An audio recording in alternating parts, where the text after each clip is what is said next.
गौतम बुद्ध की प्रेरणा और आत्मज्ञान की ओर यात्रा की कहानी एक शक्तिशाली और प्रेरणादायक है।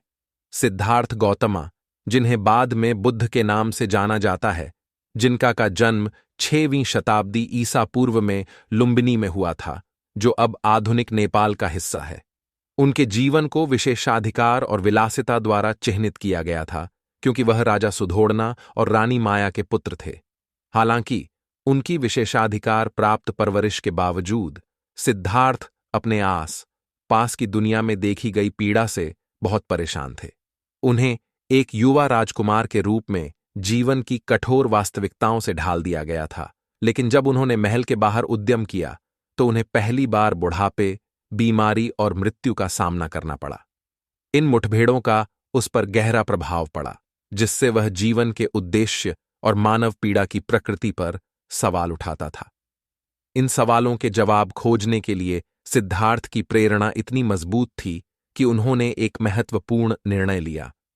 19 साल की उम्र में उन्होंने अपने शाही जीवन को त्याग दिया, अपना महल छोड़ दिया और आत्मज्ञान की तलाश करने और दुख के कारणों को समझने के लिए एक आध्यात्मिक खोज पर सेट किया। वह एक तपस्वी बन गया और विभिन्न आध्यात्मिक शिक्षकों के तहत अध्ययन किया, जिससे पीड़ा को पार करने के प्रयास में आत्मक्षय के चरम रूपों का अभ्यास किया गया। वर्षों के कठोर तप और ध्यान के बाद सिद्धार्थ ने महसूस किया कि चरम आत्मगिरावट ने ज्ञानोदय नहीं किया। उसने इतना वजन और ताकत खो दी थी कि वह मौत के करीब था। उन्होंने एक मध्य मार्ग का पालन करने का फैसला किया, जिसे मध्य मार्ग के रूप में जाना जाता है।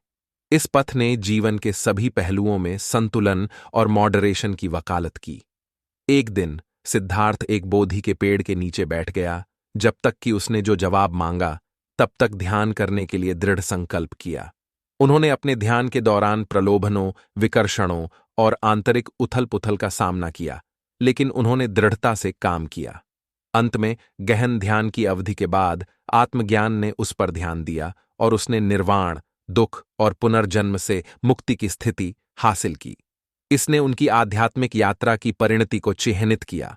गौतम बुद्ध की प्रेरणा सभी जीवित प्राणियों के लिए एक गहरी करुणा और एक जलती हुई इच्छा से प्रेरित थी, जो उसने देखी थी। उनकी शिक्षाओं, जिन्हें the four noble truths and the 8 गुना पथ के रूप में जाना जाता है, ने बौद्ध धर्म की नींव का गठन किया। एक आध्यात्मिक परंपरा जो आज तक लोगों को प्रेरित और मार्गदर्शन करती है। उनकी जीवन कहानी दृढ़ संकल्प, आत्मखोज और दुख के सामने ज्ञान और करुणा की खोज की शक्ति का एक कालातीत उदाहरण के रूप में कार्य करती है।